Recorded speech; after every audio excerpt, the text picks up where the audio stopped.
Welcome back to Retirement Coffee Talk with Charisse Rivers at Zinnia Wealth. Online, zinniawealth.com or 833-368-3680.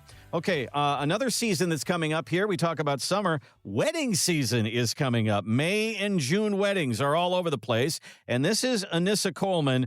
She's a wedding planner. This is Dad's biggest nightmare right here.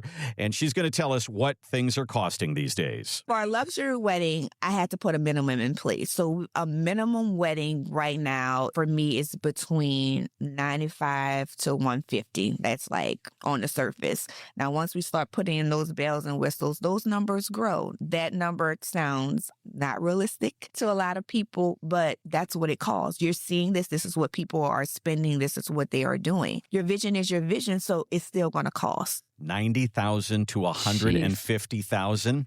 Wow. That wedding, that marriage better last. Where does she live?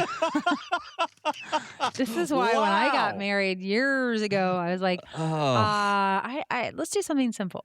Yeah, I did too. Let's spend the money later after we get married, you know? Mm-hmm. All right, so this is something that, I've talked to people I talked to an advisor just recently whose daughter got married. They spent $80,000 on flowers. And I was like, what? Are you kidding me, man? Dang. And there are some shocking costs when it comes to weddings. So let's bring this into the retirement world here, Charisse. What are the shocking, unexpected costs that people have in retirement? They may come in and they go, man, I didn't see this coming. Or what happened there? Why didn't somebody tell me about this? What are some of those instances? Yeah. So, gosh, I can go down the line for sure. Let's say, when people do retire, Randy, I'll say they have this vision. They're going to retire. They're going to go in their golden years. They're not 100% sure what they're going to do. But when they sit down with us, they know what their expenses are. They know what their assets are. We figure out this plan. And then I coach them up about, hey, we got to be careful because there's some hazards along the way. And so here are those surprise hazards, but most people don't know about them unless you work with us. And one of them is Social Security taxes.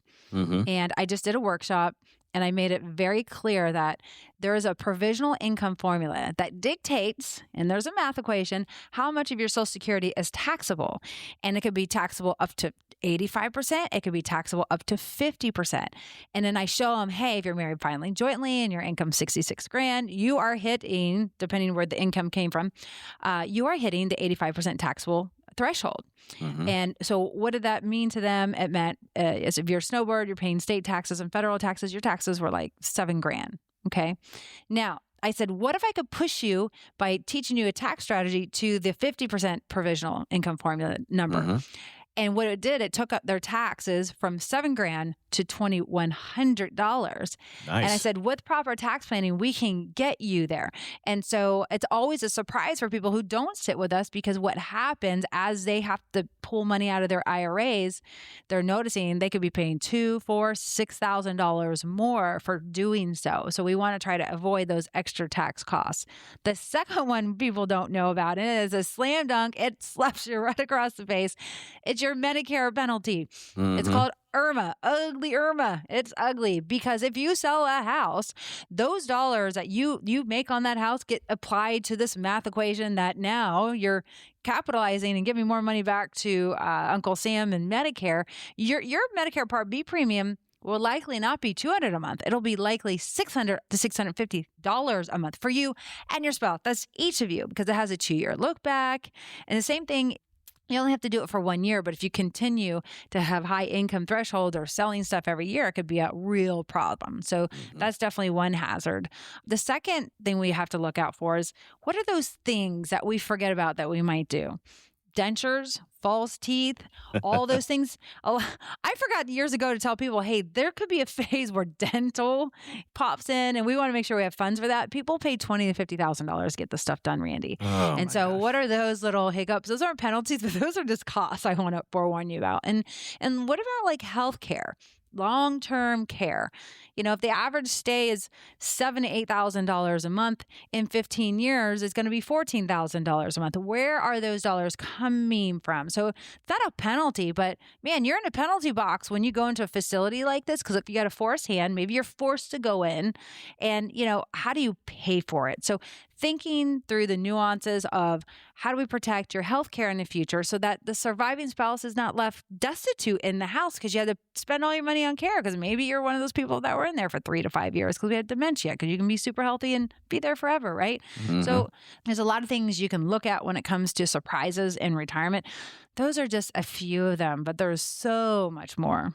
There's something that I find really difficult, and that is as you sit down on a spreadsheet and say, okay, some financial advisor is going to look at you and say, you got to write down everything that you spend per month. And that's an eye-opening situation right there. I'm telling you. Every time. Because you got to think about, some of the stuff that you pay like once a year, like car insurance or life insurance or something like that. Then you kind of put that out per month, and what would that cost me per month and all that kind of thing. But, Charisse, just in the last couple of months, here's my little tale of woe. They're doing construction out in front of my house, and they're resurfacing the road, and they're doing a lot of stuff. Everybody in the neighborhood is getting nails in their tires. And we're all repairing tires, and it's been just nuts. And all of this cost that's going on there. And the other day, I hit a pothole, and I bent my rim, and I have to replace the rim. That was $800 for that. That stuff is going to happen to you while you're working. And it's also going to happen to you while you're in retirement. That kind of stuff. Yeah. Gifts and all the different things, and stopping at Quick Trip and all that. It's hard to get a handle on those kind of expenses, but they're going to happen in retirement. Do you literally have a line item for like slush fund accidents or something like that? Yes, I call it the miscellaneous bucket. Okay, all right. And there's always, because if there's something they forgot to tell me, and or if we got it all dialed in, there's always a monthly miscellaneous bucket. Yep. We have to build that into the plan, because sometimes those buckets can get a little big and hefty. I heard somebody say one time, every year you should write in a $10,000 event. And I go, $10,000? And they go, now look, it could be something really cool. It could be a real positive thing. You're finally going to take that trip to Italy. You're finally going to take that cruise. You're finally going to do all that stuff. Or new grandchildren. Finally going to break. Yeah, exactly. Or it could be the other side, as you're saying. Oh, my gosh, the roof is leaking. Oh, my gosh, I need new gutters. Oh, my gosh, the wash machine and all these, the refrigerator went. There's going to be some kind of an event like that in your life. And that is stuff, if you're doing this yourself, do you write that in? Probably not, Charisse, but you've seen it so many times. I have. And there's the trip bucket we work on. Some people are like, I want to spend 10 or 20,000 on trips a year. But then there's that other bucket. What if this happens, this happens? What if I need a down payment on a car? There's always a what if. I see it every year in so many households. And that $10,000, if that what if doesn't happen, then you get to spend it on you.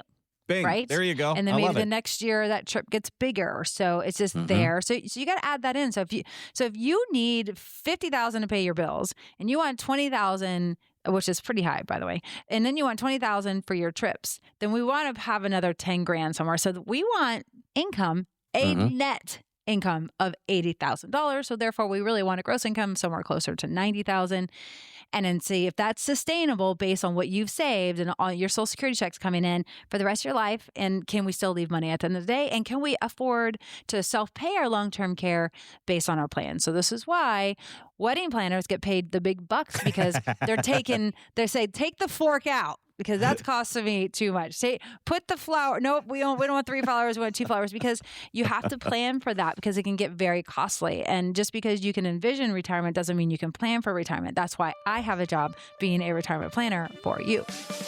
Thanks for listening to the Retirement Coffee Talk podcast. If you have questions or would like to begin the process of building a tailored retirement plan, call Zinnia Wealth at 833-368-3680 or find us online at zinniawealth.com.